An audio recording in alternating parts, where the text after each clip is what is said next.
Bonjour, merci à tous d'avoir répondu présent donc pour cet atelier. Merci à la CCI de nous accueillir. Donc pour me présenter rapidement, je travaille chez M Capital depuis presque 9 ans. J'ai été en charge des investissements pour la partie private equity sur la région sud. Et puis, j'ai été amenée à lever un fonds qui est le fonds Tourisme Côte d'Azur, dont je parlerai brièvement tout à l'heure. Et je suis également directrice Région Sud pour M Capital. Donc rapidement, M Capital, qui sommes-nous? Nous sommes le leader français de l'investissement dans les PME en France. Nous avons été créés en 2002. Nous étions une filiale du groupe BPCE. Nous nous appelions à l'époque Midi Capital. Et depuis 2015, nous sommes totalement indépendants puisque ce sont nos 4 dirigeants historiques qui ont racheté la société. La spécificité de notre société de gestion est que très tôt, nous avons décidé de nous implanter dans toutes les grandes métropoles françaises. Donc le siège social est à Toulouse avec aujourd'hui une quarantaine de personnes qui travaillent. Mais le président d'M Capital a ouvert très tôt des bureaux à Nice. C'était le 2e bureau qui a été ouvert. À Bordeaux, à Marseille, à Lyon et à Paris, évidemment. Et depuis peu, nous sommes aussi à Montpellier.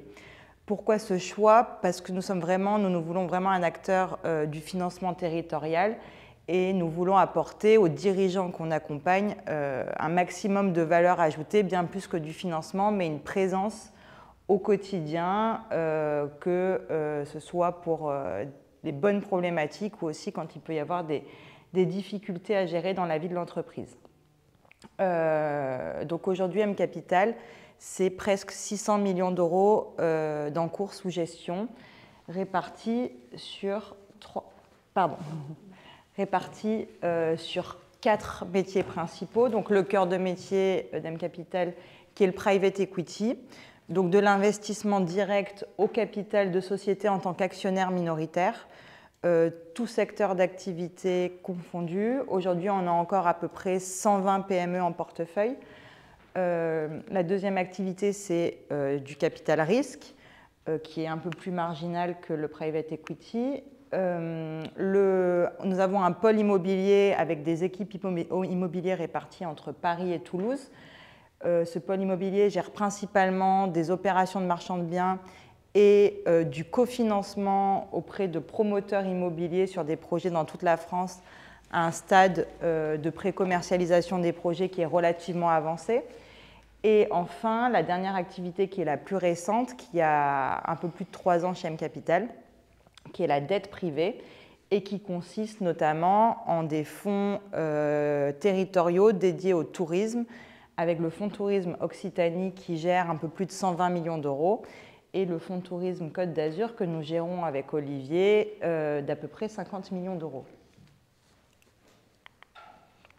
Si on fait un petit focus sur M Capital dans notre région, c'est près de 600 dirigeants rencontrés par l'équipe ces 3 dernières années. C'est à peu près une 60aine de millions investis entre Marseille et Nice, très bien répartis entre l'Est et l'Ouest du territoire. Là encore, c'est vraiment tout secteur d'activité confondu. Pour être plus concrète, je vais vous citer quelques-unes de nos participations. Nous sommes actionnaires chez Emily's Cookies, les coffee shops. Nous sommes actionnaires chez le leader du négoce de poissons surgelés qui est basé à l'Arenas, Gelazur. Dans une superbe boîte technologique qui est leader de la géodécision immobilière à Sophia Antipolis, qui est Kinaxia, ou encore Savimex, qui est un des leaders européens de la sous-traitance de tout ce qui est écran tête haute pour l'industrie automobile, qui est basé à Grasse. Donc ça vous montre un peu l'étendue des secteurs que nous pouvons adresser. Pour faire un petit focus sur le fonds Tourisme Côte d'Azur, qui est vraiment dédié au territoire et spécifiquement aux Alpes-Maritimes et au Var. Donc c'est un fonds que nous avons créé à l'initiative de la Caisse d'épargne Côte d'Azur en mars 2021 avec comme partenaire financier et stratégique la Banque européenne d'investissement, la métropole de Nice et les CCI Côte d'Azur et récemment CCI du Var qui nous ont rejoints. Et ce fonds a vocation à démultiplier l'attractivité de notre territoire et d'aller vers un tourisme plus durable. Donc on est très satisfait des résultats après presque 1 an et demi d'investissement, puisqu'on a réalisé une dizaine de très beaux investissements et on se rend compte que c'est un outil qui est fondamental aujourd'hui dans une ère post-Covid ou dans un territoire aussi dynamique que le nôtre sur le tourisme. Je finirai juste mon introduction sur M Capital en disant que nous avons été labellisés entreprise à mission depuis février dernier. Donc toutes les problématiques ESG, évidemment, sont au cœur de nos préoccupations dans les investissements que nous faisons et les fonds que nous développons. Et nous avons pour objectif d'atteindre la neutralité carbone pour nos participations d'ici 2025. Et donc, nous avons mis en place quelques mesures phares concrètes pour aller sur ce trend des normes RSE. Ça passe par un pré-impact qui réduit les taux d'intérêt en fonction d'une grille de critères extra-financiers si le dirigeant s'améliore. Ça passe par la formation en interne, toute une multitude de mesures concrètes qu'on pourra vous détailler s'il y a un intérêt particulier. Voilà, je laisse la parole maintenant à Valéria et à Olivier. Bonjour à vous tous. Donc, c'est Valéria de la Chambre de commerce d'industrie Nice Côte d'Azur. Je suis conseillère entreprise dans les volets financement. Donc, au quotidien, j'accompagne les entreprises dans leur recherche des financements. Et aujourd'hui, j'interviens en binôme avec Olivier qui intervient de l'autre côté du miroir, donc pour M Capital, c'est l'expert qui réceptionne les dossiers et qui après vous partagera son regard sur les items gagnants pour les bons dossiers à financer. Et de ma part, donc, je vous partagerai mon retour d'expérience sur les accompagnements des entreprises à la CCI, sur ce qu'il faut faire, ce qu'il ne faut peut-être pas faire pour les bons montages et la bonne présentation de son dossier. On est là pour partager dans notre expérience. N'hésitez pas à intervenir, à poser vos questionnements ou partager aussi votre retour tout au long de cet échange. Et donc, avec plaisir, on attaque.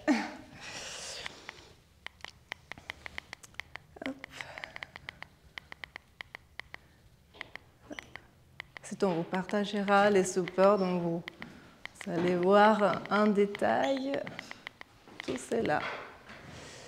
Hop. Alors déjà, est-ce que par rapport à votre expérience, vous savez comment ça marche dans les cas où vous décidez de faire une demande de subvention pour votre entreprise? À peu près le processus, est-ce que quelqu'un a déjà bénéficié de ce type de financement? Non, pas forcément? Ok. Alors, je vous présente aujourd'hui le cas de Patricia. C'est une entreprise que j'ai accompagnée, j'ai juste changé les prénoms justement pour souci de confidentialité. Donc, Patricia nous contacte parce qu'elle a besoin d'une subvention, elle cherche une subvention pour développer son entreprise. Par contre, elle n'arrive pas à l'obtenir, elle a toujours des refus. Alors, Patricia, déjà, est dirigeante d'une entreprise dans le domaine audiovisuel. À cause de la conjoncture, donc elle a vu une baisse d'activité, bien évidemment, suite à la crise économique sanitaire, donc une baisse du chiffre d'affaires. Aujourd'hui, elle se pose des questions stratégiques sur sa survie. En fait, pour pérenniser son activité, elle envisage une croissance externe. Donc aujourd'hui, son besoin de financement porte sur une croissance externe. Pour cela, elle interroge différents organismes de financement, mais voilà, ça ne passe pas. Donc, d'après une analyse de son état financier, on constate que les chiffres d'affaires en baisse, justement à cause du contexte aujourd'hui, depuis les dernières 2 ans, l'endettement est élevé. Donc, déjà, il y a des prêts à rembourser pour des investissements qui avaient été réalisés dans le passé, plus les PGE qui s'ajoutent. Donc, ce qui fait que 500 000 de dettes plus les 200 000 de PGE, ça fait quand même 700 000 à rembourser pour un chiffre d'affaires qui avoisine les 2 millions de chiffre d'affaires. Donc voilà, l'entreprise qui est déjà assez endettée. À cause du contexte aussi, les fonds propres sont presque neutralisés par les pertes. Donc vous voyez que ce cas de figure commence à être un peu borderline. Donc les fonds propres, autant qu'ils restent positifs, peuvent être éligibles au dispositif d'aide tel que j'ai cité tout à l'heure, mais c'est vrai que c'est la dernière sonnette avant malheureusement de basculer sur les statuts d'entreprise en difficulté. Donc, dans la CCI, on a aussi une cellule qui prend en charge ces cas de figure, mais avant d'en arriver jusqu'à là, elle nous contacte juste dans les derniers timings possibles. Donc là, en fait, la subvention ne marche pas. À votre avis, pourquoi? Est-ce que vous avez des idées sur quelle pourrait être la solution possible pour son développement? Pas d'idée? Pas de suggestion? Alors, donc, la subvention, en fait, que Patricia recherche n'est pas les bonnes aides parce que la subvention déjà intervient pour des projets d'investissement autres que la croissance externe. Donc, jusque-là, il n'en existe pas pour financer ce type d'investissement. Donc, déjà, par rapport à son besoin de financement, ce n'est pas la solution la plus appropriate par rapport à la nature de son besoin. Ensuite, aujourd'hui, ce n'est pas les bons moyens non plus parce que la subvention, sauf des rares cas, elle intervient avec la présentation des factures acquittées. Alors c'est par exemple pour acheter un bien mobilier ou pour réaliser des travaux par exemple. Aujourd'hui, on les voit dans les cas de la sobriété énergétique. Donc il n'y a pas aujourd'hui des outils qui peuvent intervenir pour son état actuel. Donc, soit ça passe par le renforcement des fonds propres, soit c'est du renforcement des fonds propres. Donc, la dette est déjà saturée. Les autres moyens de financement sont pour les courts termes ou pour la gestion courante ne sont pas pertinents pour un investissement à long terme. Donc, aujourd'hui, ce que Patricia a mis en place, c'est de renforcer ses fonds propres avec la recherche d'un co-investisseur qui peut passer soit avec les cédants qui restent dans les capitales et donc s'ajoutent à la nouvelle aventure, ou sinon avec une levée, par exemple, en crowd equity. Donc, je ne sais pas si vous connaissez l'outil du financement participatif en equity. On peut le faire de façon grand public, on peut aussi la réaliser en mode confidentiel. Donc, il y a des levées de fonds en crowd qui sont faits où il n'y a que les investisseurs qui sont invités qui peuvent y accéder et participer. Donc, ça, c'était la solution qui avait été retenue. Et finalement, donc, on a identifié le fait que c'est pourquoi ça ne marchait pas, parce que ce n'était pas la bonne solution à la base. Autre exemple, Laurent, par contre, cherche un prêt. Alors, Laurent agit dans un autre secteur d'activité. Il est dirigeant d'une entreprise dans le secteur HoReCa. Alors, toujours pour souci de confidentialité, je ne peux pas vous préciser plus en détail son activité, mais en tout cas, son entreprise en croissance va très bien. Il a 3 millions de chiffre d'affaires à peu près. Il doit, lui, au contraire, doit financer la gestion courante. Donc, c'est plutôt parce qu'il a plusieurs sites où il exploite son activité. Et donc, c'est pour voilà, la gestion courante, c'est-à-dire les BFR, c'est la masse salariale, les loyers, etc., à financer. Alors, les soucis de Laurent, c'est que pour toute une série d'items, par rapport à son historique, il n'a pas eu un appui de la banque. Donc aujourd'hui, pour financer son besoin en fonds de roulement, déjà, il n'a pas de découvert. Il n'a pas de découvert bancaire. Aussi, le PGE lui a été refusé. Donc, ce qui fait qu'à cause des refus bancaires, sa cotation, parce que vous savez que les entreprises sont cotées tous à partir de 705 000 € de chiffre d'affaires, mais aussi sur demande. Mais les entreprises qui génèrent moins de chiffre d'affaires peuvent faire la demande pour être cotées par la Banque de France. Donc il y a une cotation qui se dégrade. Ce qui fait que ça fait une spirale vicieuse et continue à avoir toujours des refus. À un moment donné, il faut s'arrêter parce que sinon, sa cotation sera toujours de plus en plus baisse. Et il faut peut-être envisager d'autres moyens. Du fait qu'il n'a pas bénéficié d'un emprunt bancaire pour développer la prise de ces sites, différents sites, il a tout autofinancé. Donc aujourd'hui, il a investi 1 500 000 €, mais l'autofinancement marche jusqu'à une certaine limite. Donc c'est ce qu'on appelle l'effet de levier de l'endettement. À un moment donné, il faut quand même diversifier son plan de financement. Ce n'est pas possible de tout autofinancer. Malgré les fonds propres qu'il a reconstitués, donc il continue à réinjecter dans son entreprise, mais c'est flagrant, il a besoin d'un appui d'un tiers financeur. Alors là, par exemple, il y a plusieurs dispositifs qui peuvent intervenir. Est-ce que vous aurez des idées?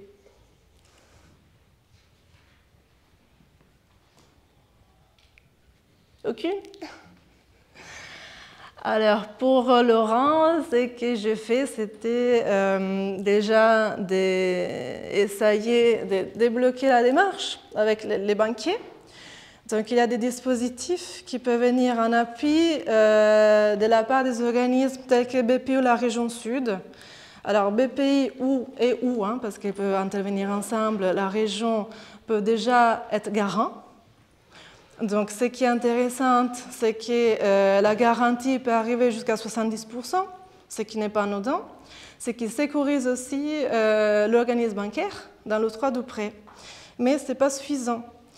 Donc, il a été décidé de monter une demande directe auprès de la région pour faire une demande d'avance remboursable. Pourquoi? Parce que les secteurs d'activité porteurs, l'entreprise est saine, en croissance, et aussi il y a des perspectives d'emploi et de développement qui sont assez importants.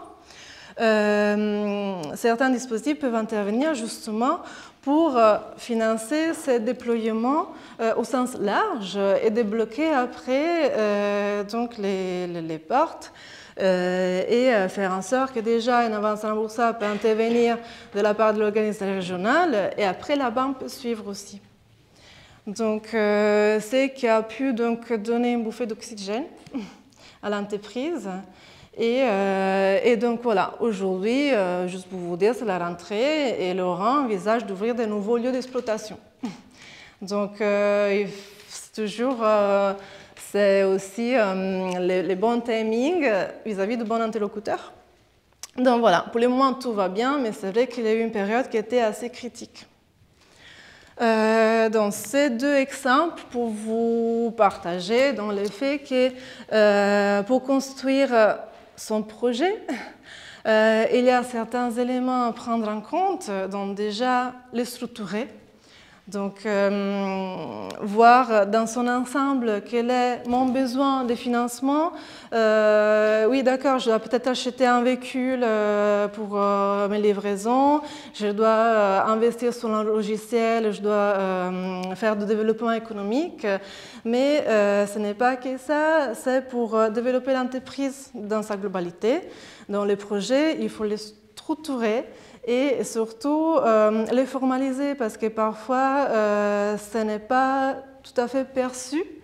Et donc il y a plusieurs items qu'il faut mettre en valeur qui ne sont pas peut-être suffisamment valorisés, ce qui fait que parfois ce n'est pas retenu, ça n'entre pas dans les cases, mais tout simplement parce que ça n'a pas été valorisé suffisamment. Voilà, donc la mise en adéquation des enjeux avec les attentes des financeurs, bien sûr, parce que les business plans que je prépare pour les banquiers, ça ne sera pas les mêmes que je présente à la région, par exemple. Donc, il y a aussi des enjeux adaptés par rapport à l'interlocuteur, parce que l'interlocuteur, peut-être qu'il ne financera pas la globalité de mon projet, mais se positionnera sur un certain assiette, un certain type d'investissement, tandis que l'autre peut faire l'objet d'une autre demande ailleurs. Ensuite, voilà, donc ce que je disais tout à l'heure, maîtriser les leviers à mettre en avant et aussi la viabilité sans doute. Donc parfois les entreprises nous sollicitent parce qu'ils n'ont pas une vision d'ensemble sur ce que sont les perspectives de développement. Donc quand je reçois les business plans par rapport au secteur d'activité à la taille de l'entreprise, je vois tout de suite si les prévisionnels correspondent par rapport au benchmark actuel des autres entreprises qui sont dans la même typologie ou pas. Donc c'est vrai que parfois c'est ardu la tête dans les guidons pour l'entreprise de savoir les perspectives de croissance ou même de décroissance, hein, parce qu'il y a des périodes qui sont un peu tendues. Comment bien faire les calculs sur la marge, sur les plans de financement aussi. Est-ce que c'est disproportionné par exemple? Donc les dossiers doivent être bien calés. Et aussi, c'est situé par rapport au bench de ce qui existe aujourd'hui, par rapport à la conjoncture actuelle. Voilà, donc ce qui n'est pas anodin. Et mettre en avant la cohérence de l'équipe et du projet. Parce que souvent, quand je travaille avec les business plans des entreprises, ce qui n'est pas valorisé, c'est toute la richesse des compétences qui sont au sein de la société et qui ressortent peut-être pas forcément. Et ce qui donne valeur au projet et qui est aussi un levier après pour donner de la solidité. Et aussi, les réalisations sont souvent pas mises suffisamment en exergue, donc c'est dommage. Donc voilà, quelques petites astuces. Une stratégie qui soit claire, des documents précis, donc pas la peine de préparer des documents trop étalés, mais clairs et concis. Un projet qui soit mature, parce que c'est vrai que parfois, si je vais voir BP France pour rechercher un financement et je ne sais pas forcément qu'est-ce que je veux peut-être le voir et après, en fonction de ce qui sont leurs dispositifs, je veux après leur demander un montant. Maintenant, c'est le contraire. Donc, ça arrive souvent. Souvent, il y a des entreprises en fait, qui n'ont pas nourri les projets et qui modifient les projets vis-à-vis de l'aide. Donc, ça aussi, ça ne sera pas pertinent. Donc, voilà, ça, je l'ai dit tout à l'heure, les budgets équilibrés et les compétences. Donc voilà, surtout pas faire. Donc les dossiers que malheureusement j'ai vu qu'ils ne sont pas passés, c'était parce que les besoins n'avaient pas été priorisés comme il fallait et les dispositifs n'avaient pas fait l'objet d'un tri préalable parce que ce n'est pas grand-chose d'aller voir tout le monde. Donc peut-être établir aussi une véritable stratégie de financement. Et aller peut-être voir par rapport à ma priorité numéro 1 un organisme de financement et ensuite, est-ce que je peux commencer mon investissement l'année suivante, je peux aller voir un autre organisme pour un autre item à financer. Voilà, donc soumettre la même assiette à plusieurs dispositifs et créer un projet en fonction de l'aide, c'est ce que j'ai expliqué tout à l'heure. Donc, c'est pour vous partager le fait qu'on a une chance de faire une première belle impression. Et c'est pour cela que les dossiers gagnants ne s'improvisent pas. Donc, c'est le fruit d'un travail de longue haleine. Et sachez, ce qui est bon à retenir, c'est qu'en tout cas, pour tout type d'investissement, il y a la solution qui existe. Par contre, c'est important de choisir le bon timing, vous devez lire à Olivier, et aussi la bonne modalité. Donc, juste pour vous dire que moi, les dossiers gagnants ne s'improvisent pas, mais en fait, je dirais que les dossiers gagnants n'existent pas, parce que c'est le fruit d'un montage qui est assez long. Donc là, par exemple, c'est un retour d'expérience d'une entreprise qu'on a accompagnée pour financer un rachat. Donc ça, c'était les premiers que vous voyez, c'était l'entreprise Néo, c'était les rachats d'une entreprise. Donc on a travaillé sur les montages, sur les plans de financement adaptés. Ça a pris 1 an. Donc juste pour vous partager les timings. Les deuxièmes, c'était pour financer un labo de recherche. Là, c'était une subvention par contre. Le premier, c'était un prêt bancaire couplé à BPI et au réseau Entreprendre. Les deuxièmes, c'était une subvention de la région. Donc, les laboratoires de recherche qui recherchent une subvention de la région, ça fait l'objet d'une toute une autre démarche. Et l'appel à projet, par exemple, les France les lance, mais maintenant c'est décliné sur France 2030, a aussi une modalité de fonctionnement très péculière. Et là, les entreprises dont nous avons remporté les financements, c'était la découpe laser, l'imprimerie Trulli. Et donc là encore, une autre boîte d'outils. Donc voilà, pour vous dire que tout est possible, mais il faut anticiper pour savoir comment s'y prendre.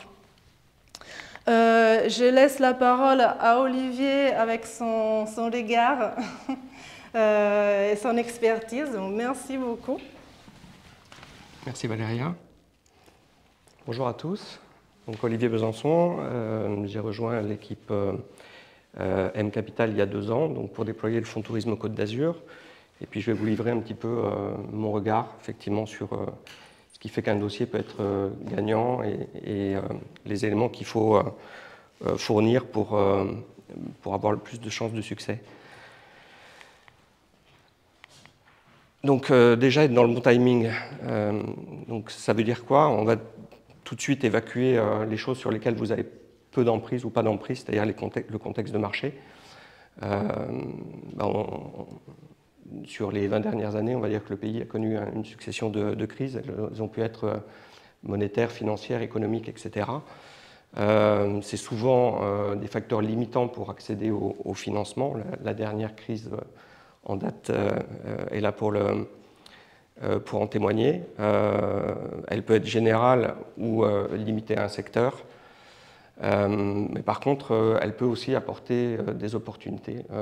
Par exemple, la politique de relance qu'on a connue sur les 10 dernières années avec beaucoup d'injections de liquidités, avec peu de rendement, a incité, on va dire, les investisseurs à investir abondamment dans l'économie réelle et à aller chercher effectivement du rendement, ce qui fait que ça a favorisé, on va dire, la création de valeur et la valorisation des entreprises. Par contre, les conseils, effectivement, pour que le dossier soit vu sous un angle favorable, c'est effectivement de ne pas attendre le dernier moment. C'est d'avoir tout au long de la vie de l'entreprise un contact régulier avec son interlocuteur, transparent. Il ne faut pas cacher les difficultés que l'on a. Il faut être conscient également des problématiques de son interlocuteur. Faire un rétro-planning réaliste et pas, on va dire, traiter une opération dans l'urgence. Il faut également être organisé, pouvoir se rendre disponible, donc avoir des leviers, enfin, en tout cas des relais en interne pour pouvoir dégager du temps pour se rendre disponible. Et il faut un temps de préparation indispensable. Et il ne faut pas hésiter effectivement à aller chercher de la compétence en dehors de l'entreprise et s'entourer effectivement des bonnes personnes. J'ai tendance à dire que l'expert comptable n'est pas forcément la solution à toutes les problématiques.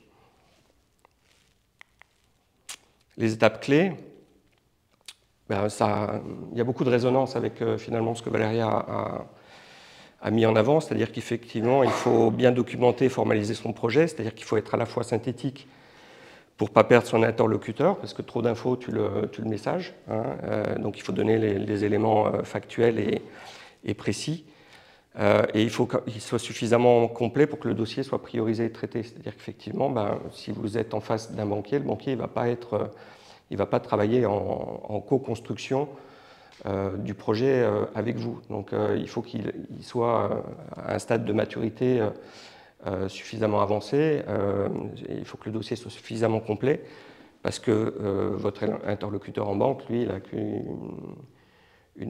une chance, on va dire, de passer son dossier en comité et de rendre un avis. C'est très mal vécu, on va dire, de revenir avec une deuxième lecture, avec des aménagements plus ou moins substantiels sur un dossier. Un investisseur, lui, par contre, il va travailler avec vous sur la construction du BP, sur, on va dire, la préparation du dossier. Il faut définir précisément ses besoins de financement, hein, donc le montant, la durée. Il faut avoir une vision réaliste, finalement, de ce qui est acceptable par les banques ou les investisseurs. Donc, il ne faut pas hésiter, si le programme d'investissement est lourd, à voir comment on peut le phaser, comment, effectivement, on peut définir des étapes dans le temps pour que ça soit plus digeste. Il faut que les hypothèses et les projections elles soient crédibles, c'est-à-dire qu'il ne faut pas ni survendre son dossier, ni le sous-évaluer, parce que de toute manière, je dirais qu'il y aura un travail derrière de stress scénario, hein, c'est-à-dire qu'on va effectivement dégrader les hypothèses pour voir jusqu'où on peut aller. Il faut effectivement, ce qui est très important aussi, c'est que les éléments financiers, c'est une chose, mais par contre, détailler son projet, détailler son organisation, ses compétences, les réalisations, c'est effectivement essentiel, ça a autant d'importance que finalement que les chiffres qu'on va mettre dans un BP. Il faut juger de la qualité de vos interlocuteurs, c'est-à-dire qu'effectivement, il faut tout de suite pouvoir déterminer si l'interlocuteur que vous avez en face de vous est capable de comprendre vos problématiques, s'il est disponible, s'il est enthousiaste. Il faut que vous ayez également conscience de ces problématiques internes, réglementaires, et donc du timing qui est nécessaire pour qu'il puisse présenter son dossier et puis, bien entendu, avoir un plan B, une solution alternative. Il faut être conscient, effectivement, qu'en fonction des investisseurs que vous avez en face, les objectifs sont différents. Le banquier, lui, veut minimiser son risque. L'investisseur, veut maximiser son profit. Donc, quand on est dans un process de négociation, il faut se battre sur les points qui sont importants et lâcher les autres points. Et il ne faut pas perdre de vue qu'on est dans une relation de partenariat. Donc, le dossier, il faut qu'il soit gagnant-gagnant et qu'il contente les deux parties. Et que, par exemple, le coût du financement est important, mais il ne faut pas perdre de vue que, effectivement, la conclusion de l'opération, c'est ce qui va créer vraiment de la valeur, et c'est ce qui est important de ne pas perdre de vue. La boîte à outils du dossier de financement, alors data room, c'est un terme un peu pompeux, puisque c'est quand même réservé à des opérations un peu particulières, mais on va dire les éléments qu'on doit retrouver dans un dossier qui sont indispensables, c'est des éléments déjà de connaissance du client. Donc il faut être conscient et intégrer les problématiques réglementaires qui sont un préalable à toute action de votre interlocuteur. Donc il faut qu'il ait une connaissance intime des actionnaires, des bénéficiaires effectifs, etc. Il faut qu'il y ait un organigramme qui présente les actionnaires, les filiales, un organigramme qui soit aussi organisationnel. Donc il faut mettre en avant les compétences des équipes qui vous accompagnent. Bien entendu, les bilans historiques avec un certain nombre d'agrégats ou d'indicateurs clés. Il faut commencer par ce qu'on appelle un executive summary. Là aussi, c'est un terme un peu pompeux, mais c'est un document assez synthétique qui fait entre 5 et 10 pages qui présente, on va dire, les points clés du projet d'investissement. C'est un document qui est essentiel parce qu'effectivement, c'est ce qui permet finalement de faire ressortir un dossier par rapport à un autre et qu'en fait, votre interlocuteur, il achète votre dossier plutôt que celui du voisin et qu'il le mette au-dessus de la pile et qu'il le traite. Donc, il faut qu'il soit suffisamment synthétique et vendeur. Et ensuite, on a tout le loisir, effectivement, de le documenter plus largement, donc avec l'historique, le marché, la concurrence, les projections, etc. C'est un document qui est souvent réalisé par un cabinet d'audit ou de M&A. Bien entendu, il faut qu'il y ait de la partie prévisionnelle avec des projections financières qui soient suffisamment étayées et que vos hypothèses, vous soyez à l'aise pour pouvoir aller les défendre, parce que vous serez challengé dessus, bien entendu. Ensuite, selon la nature, on va dire, des investissements, on peut retrouver d'autres documents, comme une expertise de valeur immobilière, des audits techniques, des compromis d'achat ou de vente, des titres de propriété, un bail commercial, etc. Tout ce qui va permettre effectivement de bien comprendre les tenants et aboutissants de votre demande. On rentre un peu plus dans la mécanique. Donc, votre banquier, votre interlocuteur financier, finalement, lui, il va ensuite, une fois qu'il a bien compris votre organisation, le projet, la manière dont vous souhaitez réaliser effectivement les objectifs, il va s'attacher à regarder les éléments financiers, donc le compte de résultat et les principaux agrégats. La vision bilancielle, bien entendu, hein, c'est les grands équilibres, et c'est ce qui va permettre de voir comment l'entreprise est en capacité de financer ses investissements dans la durée, voire de les refinancer ou de réinvestir. Le BFR, qui est important, parce que ça peut être une ressource, mais ça peut être une charge aussi pour l'entreprise.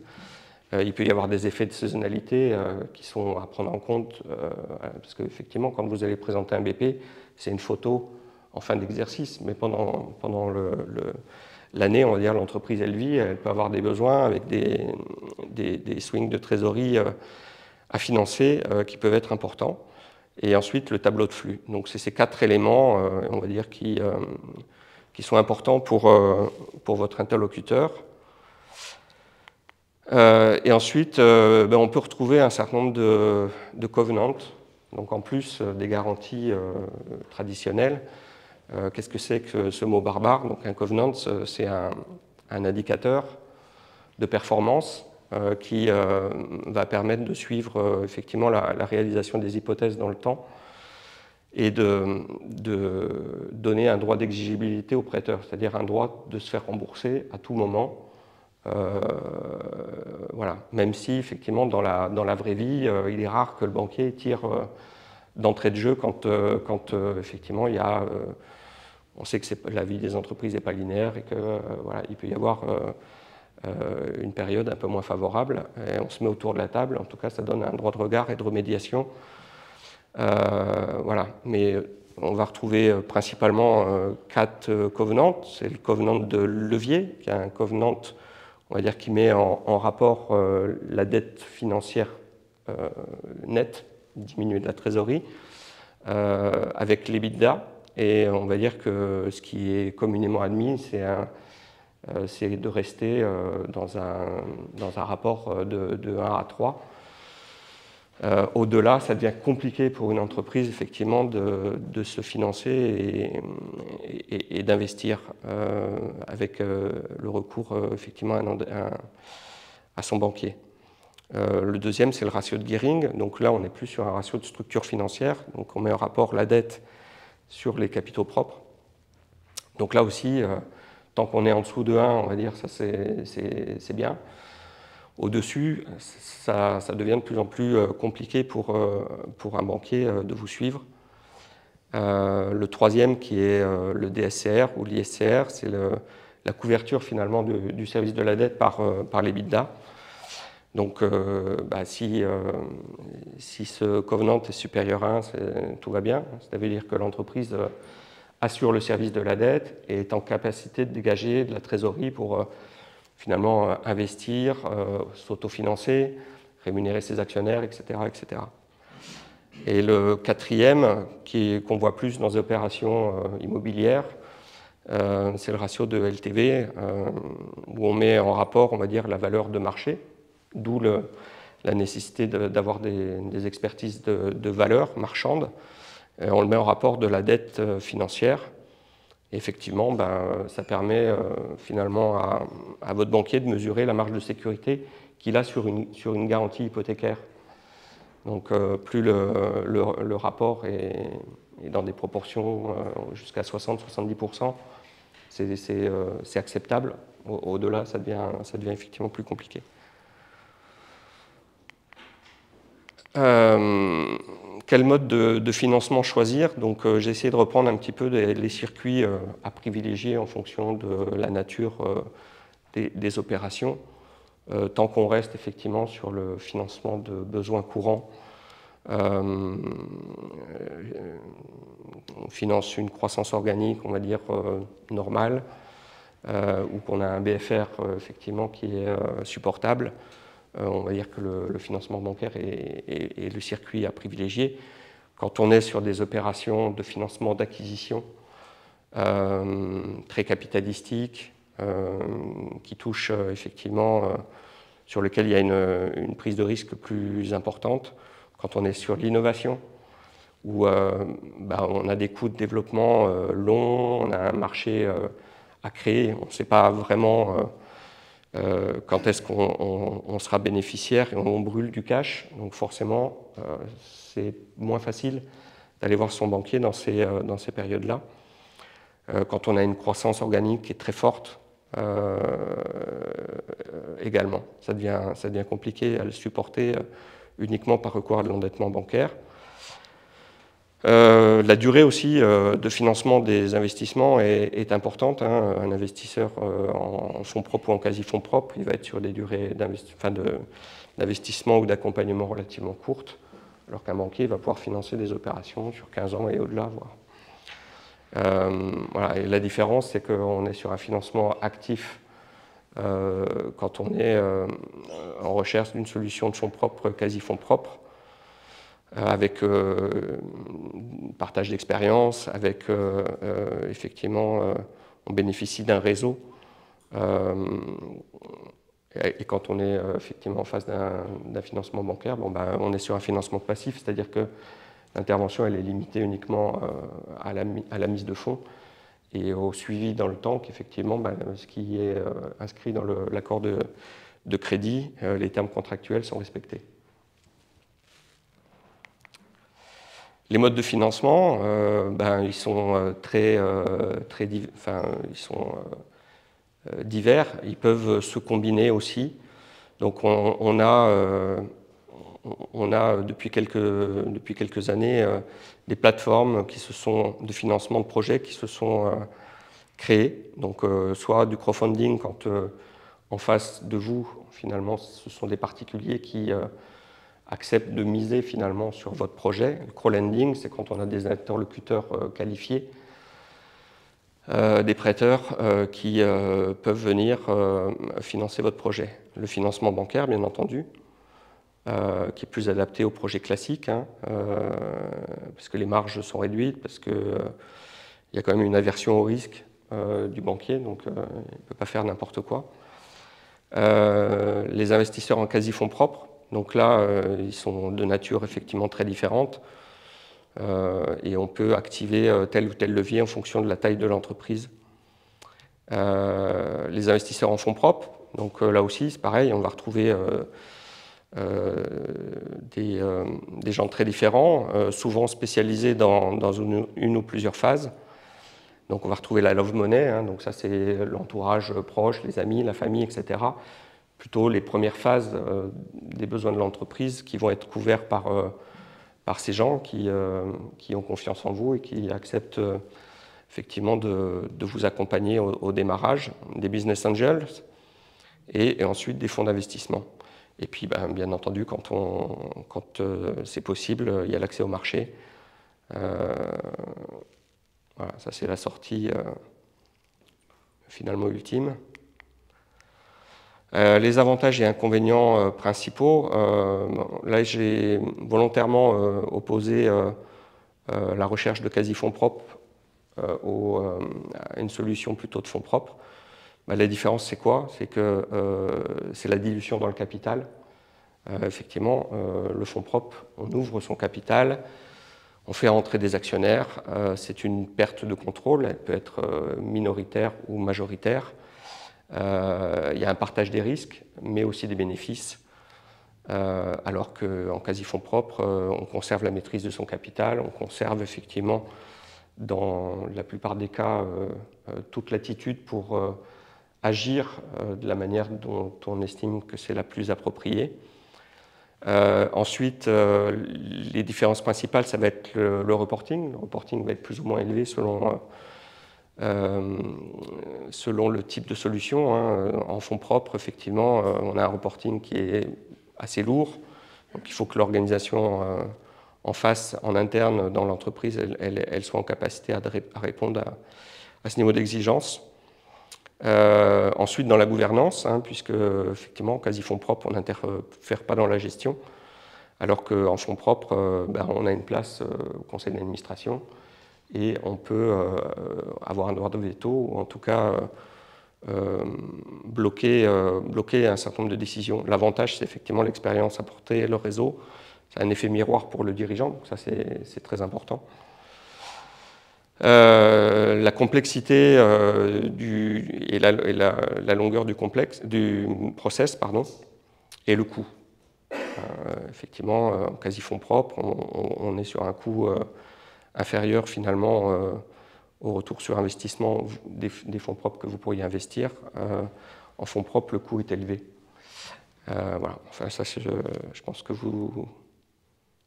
c'est des choses qui sont évidentes pour tout le monde. Voilà, moi j'en ai fini avec ma présentation. Je ne sais pas si ça répond un petit peu à vos attentes. Si vous avez des questions, je suis à votre disposition. Juste une chose, vous avez parlé des investisseurs qui aident à monter le dossier, mais avant qu'ils s'intéressent à ça, il ne faut pas l'intéresser d'une autre manière qu'en disant j'ai des finances, mais sans pouvoir le présenter. Si, mais quand je parle ça peut être un cabinet spécialisé, ça peut être un notaire, ça peut être un conseil, un intermédiaire qui vient structurer aussi, vous accompagner, structurer le dossier, vous apporter finalement du support. Oui, mais avant ça, je sais pas, moi personnellement, j'ai beaucoup d'argent, j'ai envie d'investir, je ne vais pas perdre de temps en termes de dossier si je ne sais pas de quoi on parle. Si on parle de la réussite, mais avant de monter le dossier, il y a peut-être, pour les investisseurs, parce que les banquiers, je sais qu'ils fonctionnent différemment. On voit qu'il y a des élections qui ont montré qu'il y avait besoin quand même à un moment de savoir présenter son projet, lui donner un intérêt. Bien sûr. Mais bon, c'est juste parce que vous en parlez pas. Si, non, je vais parler bien au tout début, c'est-à-dire effectivement documenter, formaliser son projet, avoir des hypothèses qui soient fiables, que vous pouvez commenter. Voilà, donc ça c'est tout le travail préparatoire, on va dire, avant d'aller voir vos interlocuteurs. Bon, donc là, vous avez un compte de résultats où effectivement on part d'une situation connue, 2021, et on a une trajectoire de croissance importante avec finalement quelque chose d'assez vertueux puisque en termes de rentabilité d'exploitation, vous voyez qu'on passe finalement de 9% à plus de 20%. Donc là, c'est vraiment le cas rêvé. Et derrière, ça rejaillit effectivement sur quoi? Vous voyez qu'effectivement, la situation de fonds propres est extrêmement favorable. L'endettement, lui, initial, il diminue. La trésorerie augmente. Donc, vraiment, on est dans le cas le plus favorable, mais qui est, bien entendu, pas réaliste.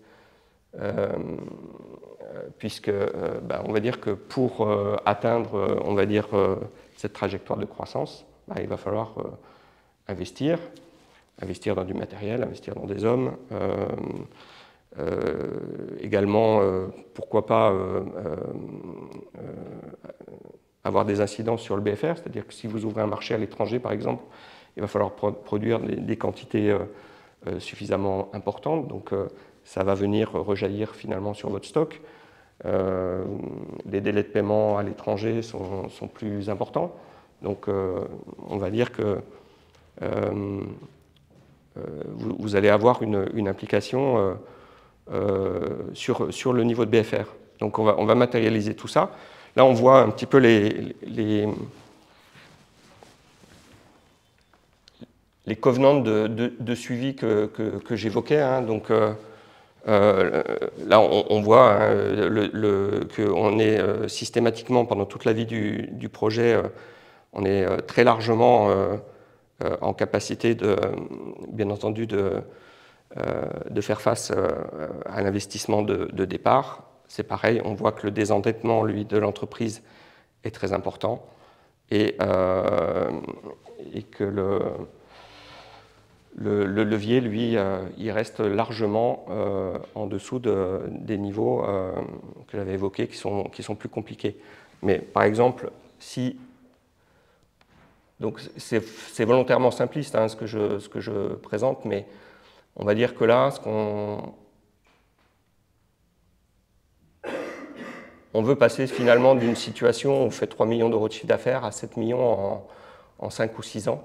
Donc imaginons que pour réaliser ça, on ait besoin d'investir. Ben, on va ici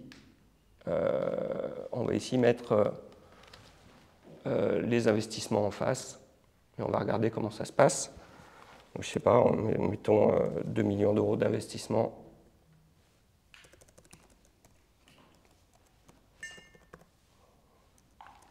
En année, si je mets 20 000, ça ne va pas le faire. Je vois rien du tout en fait. C'est bon là? Et puis l'année suivante, on va dire tout n'est pas finançable par votre banquier. Donc il y a une part d'autofinancement qui est importante. Donc finalement,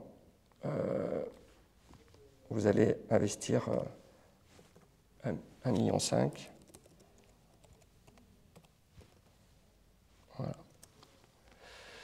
Et puis derrière, vous allez financer ça. Donc là, on va dire qu'on est en 2022, on a dit 2 millions d'euros. Là, vous le faites financer intégralement.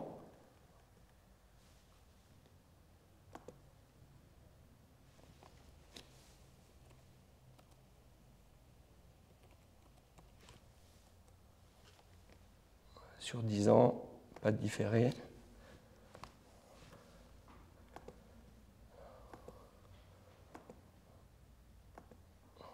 C'est pas facile. Voilà.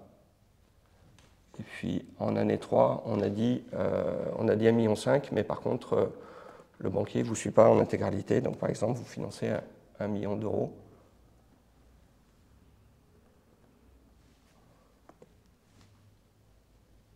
Les taux ont augmenté.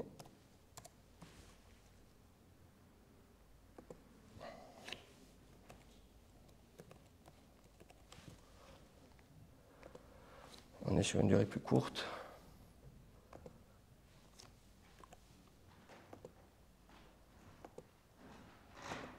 Voilà. Donc là, qu'est-ce qui se passe ?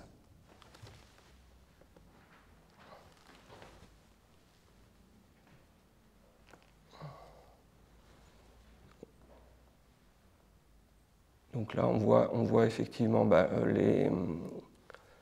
les dotations aux amortissements, on voit le résultat financier avec le coût des intérêts de la dette.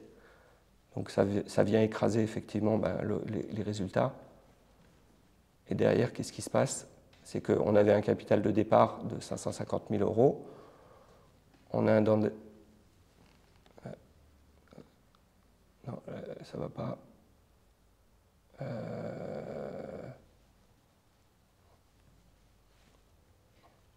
Des dettes qui sont de plus en plus importantes. Ouais, mais sauf que là c'est en négatif, alors je ne sais pas pourquoi.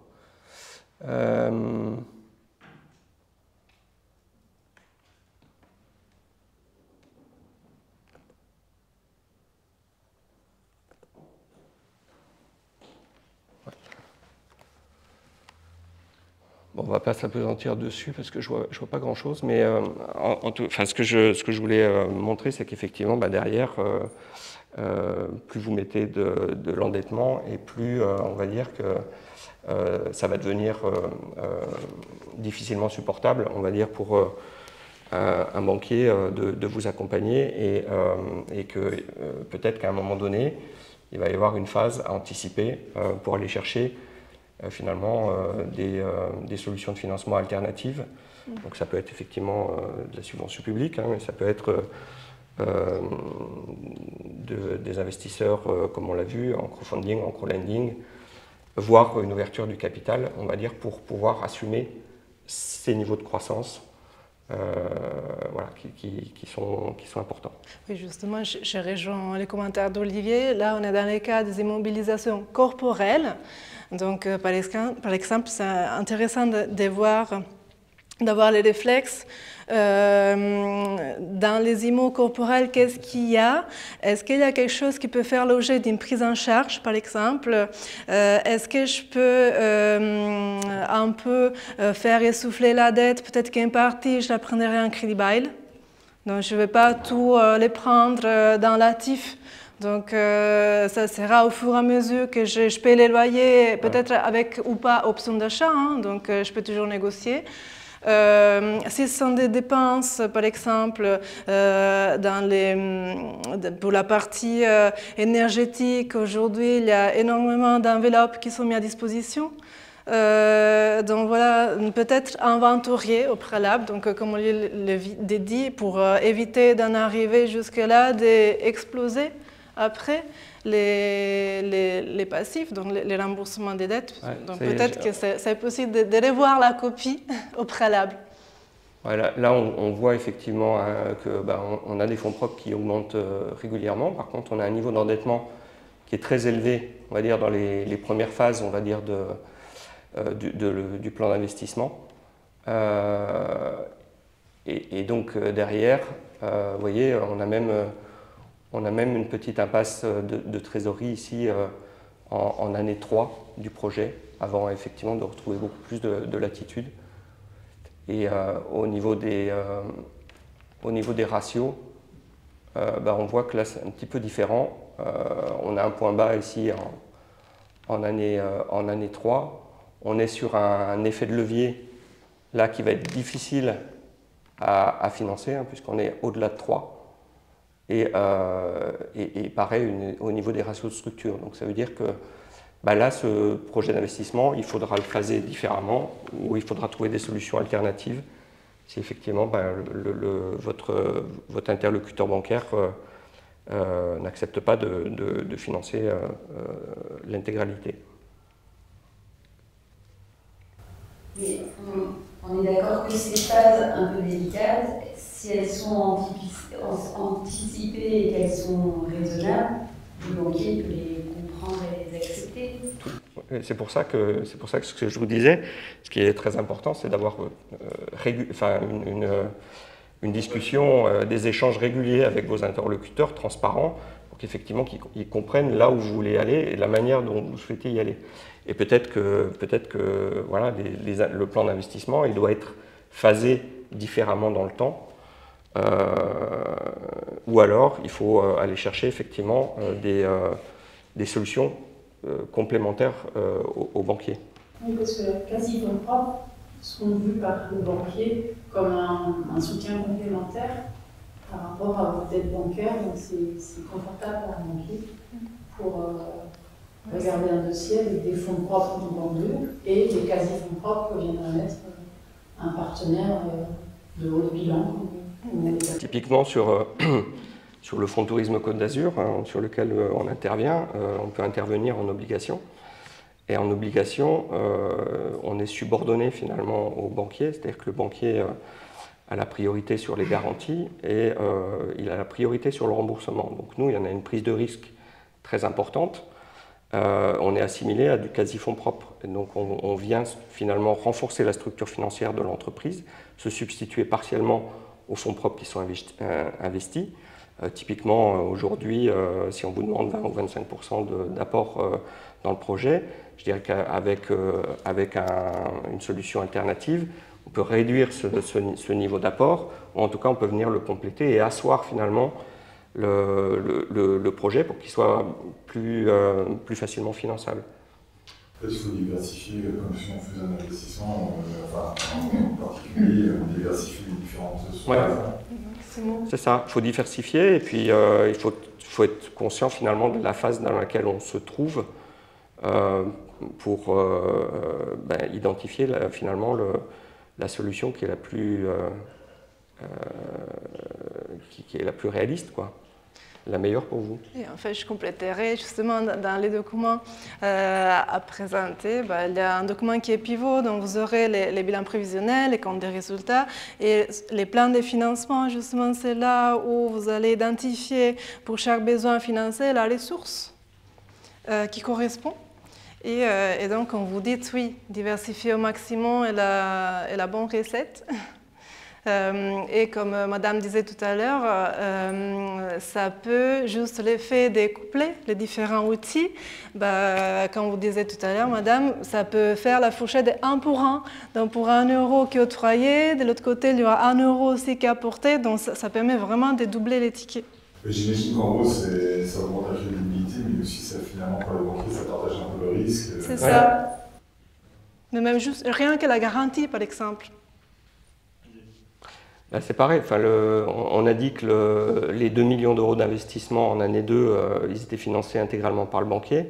Le deuxième d'1,5 million en année 3 pour réaliser vos objectifs. Là, pour l'instant, je l'ai fait prendre sur la trésorerie de l'entreprise, donc on voit bien que ça ne passe pas. Donc soit vous arrivez effectivement à convaincre votre banquier, soit vous renforcez votre structure. Donc ça peut être en faisant rentrer effectivement en capital quelqu'un ici, pour 500 000 euros, hop, on voit qu'on passe le cap et on est sur des niveaux de ratio qui sont plus digestes finalement pour tout le monde. Et vous parlez d'obligation, donc là il y a un fonds, si j'ai bien compris, il y a un fonds de tourisme qui est en mesure d'émettre des obligations pour les acteurs du tourisme, Ouais. sur la Côte d'Azur. Il y a d'autres dispositifs qui existent sous forme d'obligation pour d'autres secteurs d'activité. Ah oui, il y a des fonds de dette, il y a des investisseurs qui sont plus généralistes. Nous, c'est vrai qu'on a fait le choix chez M Capital, on va dire, parce que c'est un secteur qu'on accompagne depuis très longtemps. On avait accompagné pas mal d'entreprises du secteur et c'est un tissu économique qu'on connaît très bien. Donc, on l'a voulu sectoriel, mais la plupart des intervenants sont généralistes. Ils interviennent sur tout secteur d'activité. Et effectivement, ça peut être une solution parce que vous gardez la maîtrise finalement de l'entreprise, de vos choix, de gestion, etc. Donc c'est beaucoup moins intrusif que d'ouvrir son capital, même si quelquefois ça peut être important et nécessaire. La difficulté, c'est souvent d'aller chercher les premières dizaines de milliers d'euros ou quelques centaines de milliers d'euros. Ouais. Souvent, les fonds ne sont pas intéressés parce que c'est des enveloppes qui sont trop petites. Qu'est-ce que vous préconisez comme démarche dans ce cas-là?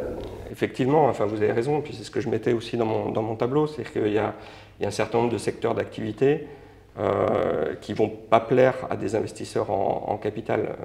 Un secteur traditionnel, où il y a peu d'innovation, peu de propriété intellectuelle, où ça ne génère pas suffisamment de cash flow ou de récurrence dans les cash flows, ça ne va pas intéresser. Voilà, s'il n'y a pas la possibilité finalement de faire grossir la taille de l'entreprise en rachetant des concurrents, etc., ça va pas les intéresser. Donc on va revenir à des choses beaucoup plus traditionnelles. Donc ça peut être effectivement, vous parliez des premières étapes, avec ce qu'on appelle la love money, c'est-à-dire l'entourage proche, les amis, la famille qui vous dépannent, qui vous permettent de faire les premiers investissements, etc. Et ensuite, les business angels qui sont intéressants parce que ce sont des gens qui viennent de la société civile, qui ont eu des parcours de chef d'entreprise à succès, etc., qui ont du réseau, qui savent effectivement construire et vendre un dossier. Donc ça, c'est des interlocuteurs dans les premières étapes, on va dire, de la vie d'entreprise qui peuvent être intéressants. Et aussi, ça dépend par rapport au secteur d'activité, mais il peut y avoir aussi des aides qui sont sectorielles, donc comme Olivier l'a dit, des concours aussi pendant la première année de vie de l'entreprise, où l'effet d'être accéléré, incubé, ça peut ouvrir d'autres portes. Il y a des outils qui sont généralistes, qui renforcent les fonds propres au tout démarrage. Donc, ce sont des coups de pouce pour la trésorerie. Donc, il faut aussi avoir les réflexes de penser aux prêts d'honneur au démarrage. Et il y a tout un tissu d'organismes qui les octroient en fonction du profil de l'entreprise. Les prêts d'honneur, quand même, peuvent être tout à fait intéressants parce que pour les TPE, c'est en moyenne, voilà, pour une toute petite entreprise, 5 000, 8 000, jusqu'à 10 000 euros. Mais pour des entreprises qui ont des projets un peu plus d'envergure, les prêts d'honneur peuvent aller jusqu'à 50 000, 90 000. Donc, ça peut être tout à fait intéressant, justement, au démarrage d'activité.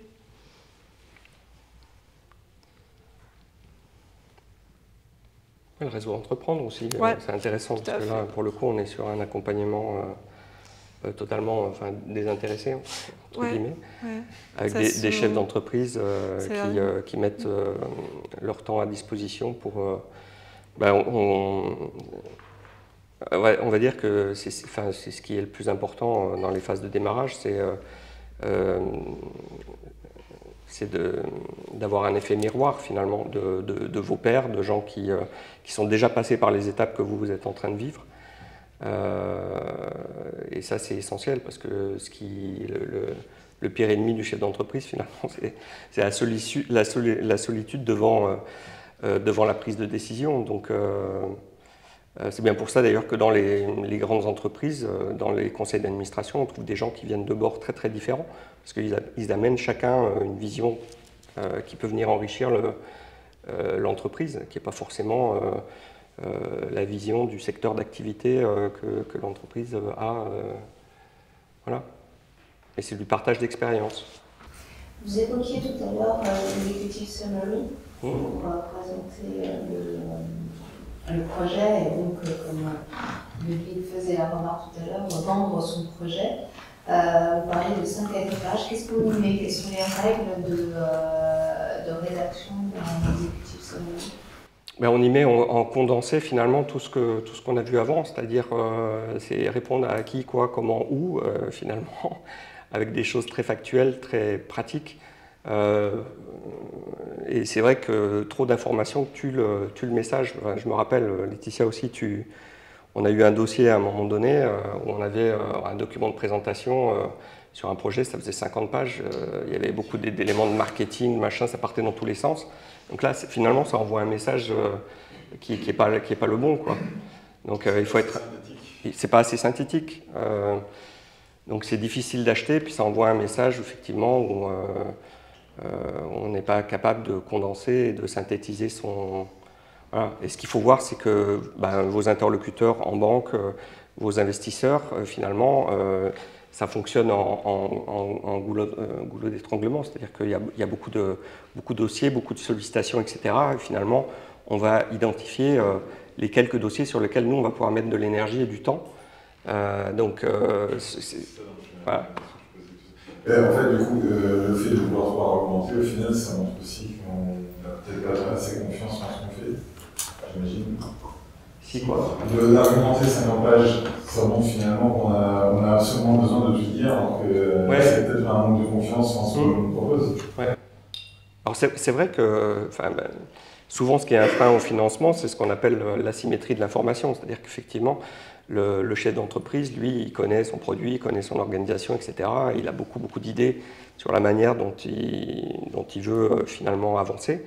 Et le banquier ou l'interlocuteur financier en face, lui, il n'a pas connaissance de tous ces éléments. Donc c'est cette différence finalement de qualité d'information qui peut créer un frein au financement. Donc pour ça, voilà, il ne faut pas hésiter effectivement à se faire aider pour construire un projet. Oui, Olivier, corrigez-moi, mais je dirais, en fait, l'exécutif Samari, si vous voulez, c'est un peu comme les CV du projet. C'est ça. Donc, vous devez vous mettre dans l'exercice de tout résumer. Quand vous faites votre CV, vous avez une carrière de quelques décennies, il faut tout résumer dans une page. Donc, c'est la même démarche pour les projets. En fait, c'est ce qui n'est pas anodin. Il faut savoir aussi ce qu'il faut mettre à ce moment-là et ce qu'il faut peut-être pas mettre, et parce que peut-être qu'il y a des choses qui vont être dévoilées par la suite. Donc c'est vraiment pour briser la glace. C'est les premiers documents pour bien démarrer les échanges vis-à-vis des tiers. C'est le document que va acheter finalement votre interlocuteur. Oui, donc ça va être presque finalement un discours commercial orienté pour lui, pas disant entre guillemets, qui pas tout ce qu'on fait, mais plutôt tout ce que ça peut apporter finalement en investissement. Il doit préciser le projet, il doit préciser l'organisation, il doit préciser effectivement la nature des investissements qui sont envisagés, les étapes avec les hypothèses de croissance. C'est ça que l'exécutif summary doit mettre en avant. Et est-ce que finalement les valeurs d'entreprise aussi elles rentrent en compte aujourd'hui? Bien sûr. Elles sont de plus en plus. C'est incontournable. Bien sûr. Et on voit de plus en plus, à la base, historiquement, c'était les financeurs publics qui étaient très attentifs à l'impact du projet au sens large sur les territoires. Mais aujourd'hui, même les organismes aussi des financements privés, tels que la banque, les sociétés d'investissement, sont très attentifs à ce que l'on appelle, en anglais, c'est les Corporate Social Responsibility. En italien, en français, c'est la RC. C'est la responsabilité sociétale et environnementale. Aujourd'hui, même les sociétés qui investissent ou les banquiers sont très attentifs. Nous, on incorpore effectivement dans le fonds de tourisme, mais c'est le cas aussi de tous les autres fonds d'M Capital. On inscrit effectivement la RSE vraiment comme étant intégrante finalement du projet d'investissement. C'est-à-dire qu'effectivement, à la mise en place du projet, on a une grille établie avec 40 critères qui reprennent la gouvernance, l'environnement, les différents aspects du RSE, et on suit l'amélioration de cette performance dans le temps. Et finalement, on construit quelque chose de gagnant-gagnant. C'est-à-dire qu'effectivement, si ça s'améliore, nous, on vient réduire finalement notre impact financier, donc avec un mécanisme de bonification de taux. Voilà. Totalement. Tout à fait. Et aussi, c'est gagnant-gagnant parce que ça allège la facture à la fin du mois. Donc, voilà, une équipe plus soudée, j'aurai peut-être moins de turnover. Si je fais des gros investissements, d'accord, ça coûte très cher aujourd'hui pour la partie énergie, mais j'aurai des factures EDF un peu plus légères plus tard. Donc, c'est vrai qu'aujourd'hui, toute la dimension sociétale, environnementale, ça allège aussi mon compte de résultats à la fin de l'année. Et justement, quand on peut diversifier les sources de financement, on parlait tout à l'heure, on a évoqué le fonds tourisme, et Florence me posait la question sur qu'est-ce qui existe comme autre fonds pour d'autres secteurs d'activité. Vous avez parlé de fonds plus généralistes. Où est-ce que l'on trouve l'info sur justement ces différentes sources de financement possibles? Très bonne. Bravo. La SCI, Internet, les échanges effectivement avec des chefs d'entreprise qui sont passés par ces différentes phases. Voilà, il n'y a pas de... Il faut chercher. Et quelquefois, c'est eux qui vous trouvent, parce qu'effectivement, ils peuvent vous identifier comme un acteur intéressant à suivre, etc. Après, chaque société a sa propre sa spécialité, n'intervient pas forcément au même stade de maturité d'une entreprise. C'est ça qui est compliqué pour le chef d'entreprise d'identifier. Est-ce que c'est vraiment le bon interlocuteur? Parce que voilà. Comment? Et le bon moment pour l'interlocuteur, il y a le bon moment, il y a voilà, il peut être spécialisé dans l'innovation, il peut être spécialisé dans une phase plutôt de transmission, pas forcément de développement. Voilà. Il peut avoir des secteurs à risque sur lesquels il n'est pas à l'aise ou qu'il ne connaît pas. C'est vrai que c'est un peu compliqué derrière. D'où effectivement la nécessité de se rendre disponible effectivement, pour bien baquer en amont son projet. Alors après, quand c'est le financement de la vie courante des entreprises, là pour le coup, il n'y a pas besoin de... votre banquier suffit. Donc oui, n'hésitez pas à solliciter les organismes qui sont faits pour, dans toutes les structures d'accompagnement à la base, dans les chambres de commerce interviennent justement au préalable, parce que c'est vrai que pour les dispositifs de financement, c'est un labyrinthe, donc il faut savoir comment s'y prendre. Même nous, à la CCI, quand on a reçu les France 2030, ça a pris une demi-journée pour étudier tous les appels et projets qui étaient dedans. Donc, c'est vrai que ça prend du temps, des énergies. Donc, les champs consulaires, les organismes d'accompagnement locaux, régionaux, voilà. Donc, tout le monde est là, n'est-ce pas, à solliciter donc, votre réseau.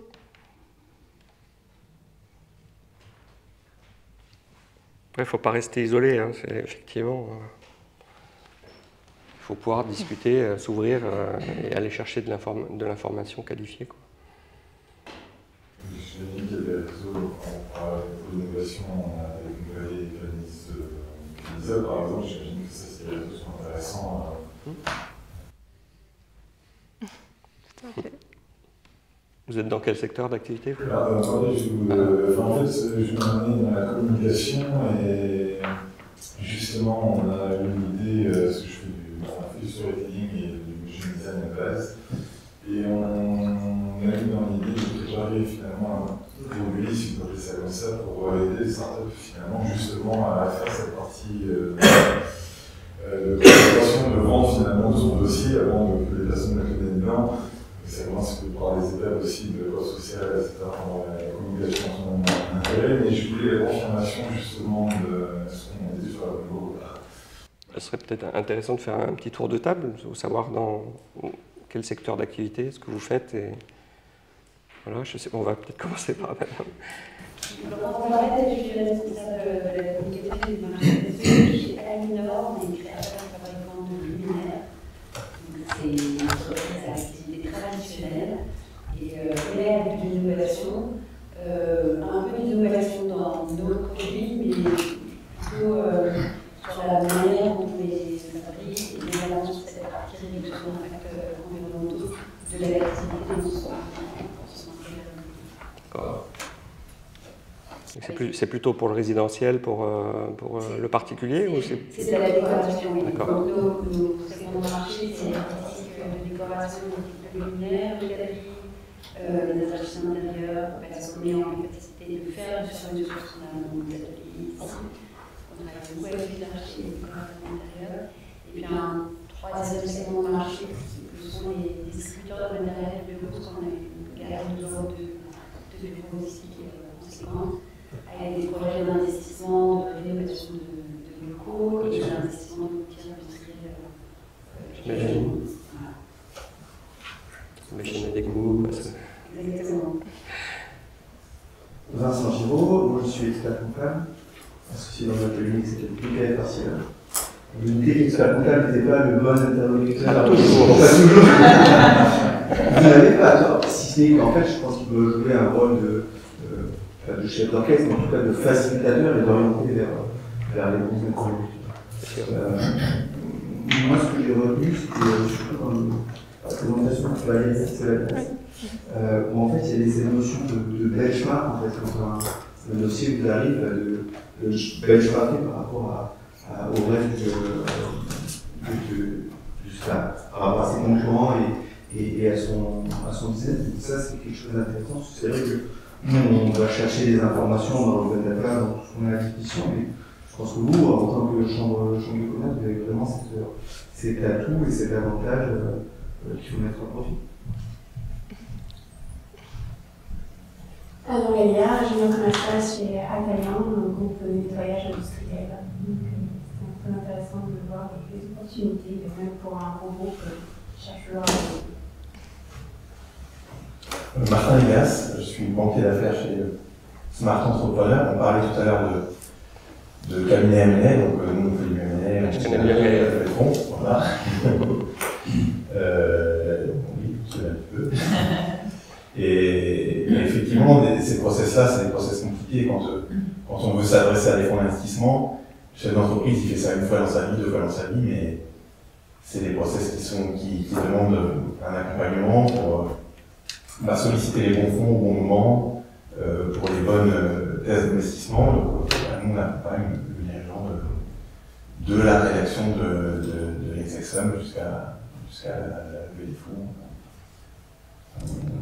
Non, mais ça c'est fondamental parce qu'effectivement, enfin moi je l'ai vu, moi je viens de la banque et je me suis occupé quand même de pas mal de grosses ETI sur la région et des boîtes qui ont connu des parcours de croissance importants, et c'est vrai que bien souvent le chef d'entreprise au départ c'est un technicien, c'est quelqu'un qui est bon dans une spécialité, puis quand ça grossit, finalement, il y a d'autres choses qui viennent en ligne de compte, beaucoup de RH, beaucoup de problématiques sociales à gérer, etc. Et là, finalement, il est moins à l'aise, il a besoin de s'entourer. Voilà, donc c'est valable pour le financement, mais c'est valable pour tous les aspects de l'entreprise. À un moment donné, on atteint son seuil de compétences et il faut effectivement s'entourer, quoi.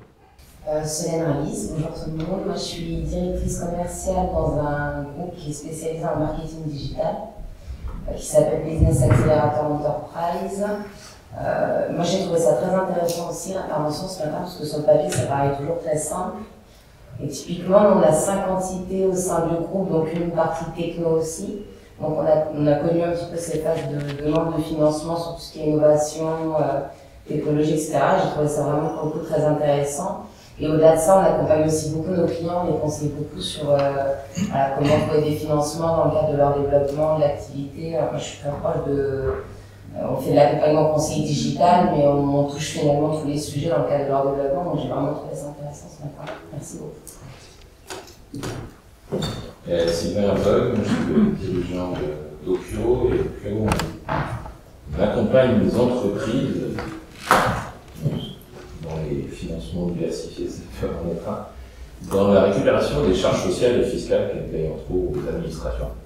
Et effectivement, vous citez dans les compléments possibles d'audit social et fiscal, comme en fait nos missions sont autofinancées, on est aussi à des économies, ça peut être du cash parfois qui est méconnu, ou lors de data room, parce que c'est des vrais data rooms, ça nous arrive d'en faire, d'identifier des risques potentiels qui sont pas connus, et des gisements surtout d'économies potentielles. Voilà. C'est complémentaire. Super, ouais. Justement, à la session, on a fait une visio sur le sujet il y a 3 mois. C'est avec BPI, parce que souvent les entreprises recherchent des financements, mais court terme, mais en fait, ils n'ont pas travaillé sur les charges au préalable. Et donc, c'est ce qui est indispensable aujourd'hui. Donc voilà, c'est de la complémentarité tout à fait. Avant d'en arriver jusqu'à là, peut-être qu'il y a des choses déjà à aller travailler. Bonjour, Jessica Moison, je suis à la Caisse d'épargne Côte d'Azur. Moi, je suis dans l'équipe spécifique pour les projets liés au tourisme au sens large, mais aussi la culture, tout ce qui est aussi l'hébergement, mais tout ce qui a vraiment attrait à la culture et à un dynamisme du territoire en matière de tourisme. Alors oui, aujourd'hui, c'est vrai que c'est très intéressant de pouvoir aller dans les détails, et ouais, je confirme, les banquiers vont de plus en plus être confortés par la présence de différentes strates de financement, avec une partie dette, une partie épargne publique éventuellement, une partie de quasi-fonds propres, parce que c'est rassurant de voir que plusieurs acteurs d'un même territoire s'intéressent à un projet. Et alors, pour revenir sur ce que disait Olivier, ce qui est très important en effet, c'est d'être bien clair et précis sur ce que vous présentez aux banques et aux partenaires. Se faire aider est une bonne façon d'être précis, parce que ça fait que vous avez déjà présenté le projet une première fois. Parce que quand on présente trop de choses d'emblée, ça peut finalement vous jouer des tours. Et l'important, c'est vrai que c'est vraiment de voir la capacité du management à tenir le business plan et les hypothèses que vous mettez sur votre projet, parce que ça, c'est tangible pour un interlocuteur financier, donc ça, c'est super. C'est vrai qu'on a parfois affaire à des personnes qui sont tellement passionnées, qui connaissent tellement bien leur métier, qui vont très très très dans les détails, sauf qu'après, c'est à nous de reprendre un peu la hauteur et voilà, on le fait avec plaisir, on le fait bien évidemment, mais si vous êtes déjà accompagné par d'autres intervenants avant d'aller voir le banquier, c'est plutôt un point positif. Voilà. Donc on fait partie du fonds Tourisme Côte d'Azur, au même titre que les autres partenaires stratégiques, comme l'a dit tout à l'heure Laetitia, je reviens pas là-dessus. Ouais, du coup, très rapidement, je suis Luc Romain, fondateur de l'agence Malaga, on est une agence de storytelling. Alors, comme on a toujours trouvé l'idée de pouvoir changer le monde, justement, on voulait aider certains qui aient essayé de le faire, justement à donner de l'envie aux investisseurs, en fait, aux banquiers aussi, mais d'aller voir plus loin, justement, et d'aller voir leur dossier, parce que, comme vous le disiez, il y a tellement de dossiers à vérifier qu'à un moment, il faut faire un tri. Et justement, parfois, il y en a qui sont trop techniques, qui ne savent pas se présenter correctement. Et c'est dommage de passer à côté de possibilités de financement parce que justement, ils ont pas su séduire. Et c'est ce qu'on veut leur apporter en les aidant aussi à préparer finalement à faire de commercialisation parce qu'un investisseur, s'il n'a pas la part sociale de ce que va proposer son peut-être futur associé, peut-être qu'il n'aura pas envie d'y aller. Donc justement, on veut essayer d'aider les startups à faire ça. Super. Je vous posais la même question. Est-ce qu'en plus du financement classique, donc voilà, les prêts bancaires, est-ce que vous avez, dans le vie de votre entreprise, bénéficié des autres types de dispositifs spécifiques? Quel est votre retour d'expérience dans ces cas-là? Pas forcément. Vous n'avez pas fait appel à telle ou telle aide régionale, BP France ou autre? D'accord. Donc avec plaisir alors de poursuivre les échanges pour aller plus en détail sur les sujets. Parce qu'il y a sûrement quelque chose à faire.